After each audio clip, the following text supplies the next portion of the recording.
2 अक्टूबर 1998 को तकरीबन रात के 2 बज रहे थे जब अचानक पूनम चंद बिश्नोई अपने घर से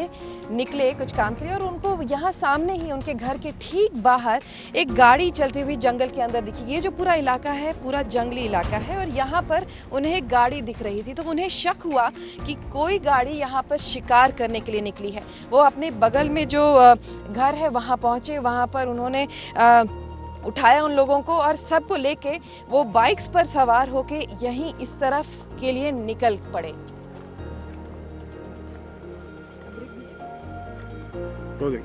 काकरनी और गुड़ा के बीच की यही वो सड़क है जहां पर कि सरकारी पक्ष के अनुसार पूनम चंद बिश्नोई ने गाड़ी देखी थी, जो कि उनको लगा कि शिकार करने आए हैं, इसलिए वो अपने घर की तरफ से तुरंत यहां आए थे। बाइक पर जब सवार थे तो उन्होंने देखा कि यहां पर वो जिप्सी यहां आगे बढ़ रही थी और साथ में यहां पर कुछ हिरणों का झुंड था, ब्लैक बक्स थे यहां पर, काले हिरण यहां पे थे। उन्होंने बहुत कोशिश की ताकि हिरण भी वहां भाग जाएं और उन्होंने कोशिश भी ये की कि जो शिकार हो रहा है वो भी रुके। उन्होंने जोर जोर से शिकारी शिकारी करके बोलकर यहाँ हिरणों को भी भगाने की कोशिश की और शिकारियों को भी रोका, लेकिन वो नहीं रुके। सलमान खान को किसी ने पीछे से बंदूकें दी और बोला कि सलमान जल्दी से शूट करूं, और उसके बाद एक बंदूक चलाई गई जहां पर कि एक हिरण मरा और उसके आगे फिर वो गाड़ी बढ़ी और आगे दूसरा हिरण मरा और उसके बाद यहाँ पर और तक लोग इकट्ठे हो गए थे। सबका कहना था कि चांद की रात थी उस दिन, तो थोड़ा सा जो चांद की लाइट थी उसमें फिर जो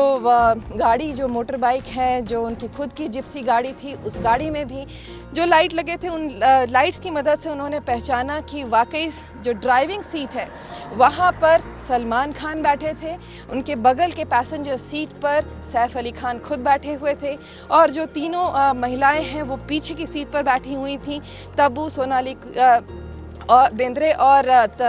इसके अलावा नीलम, और ये सब के सब उसी गाड़ी में बैठे हुए थे और उनमें से ही किसी ने सलमान को बंदूक दी थी। अब बचाव पक्ष लेकिन इसके उलट बोल रहा है। उन्होंने कई बातें बताई हैं, जैसे कि एक कि पूनम चंद बिश्नोई का घर यहाँ से तक काफ़ी दूर है और वहाँ से जब वो यहाँ पर आए तो ये हो नहीं सकता कि उन्होंने यहाँ पर इन लोगों को देखा हो, क्योंकि एक यहाँ पर चांद उस समय नहीं निकला हुआ था। तकरीबन 1:30 बजे के आसपास चंद्र अस्त हो चुका था।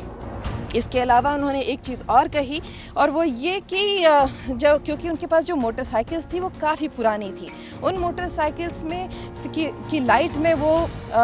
इन लोगों को देखें और पहचान पाए, ये नहीं हो सकता। यहाँ तक कि एक विटनेस के सामने अदालत में तब्बू और नीलम को साथ में रखा गया और पहचानने को बोला गया, तो जो विटनेस था वो पहचान तक नहीं पाया।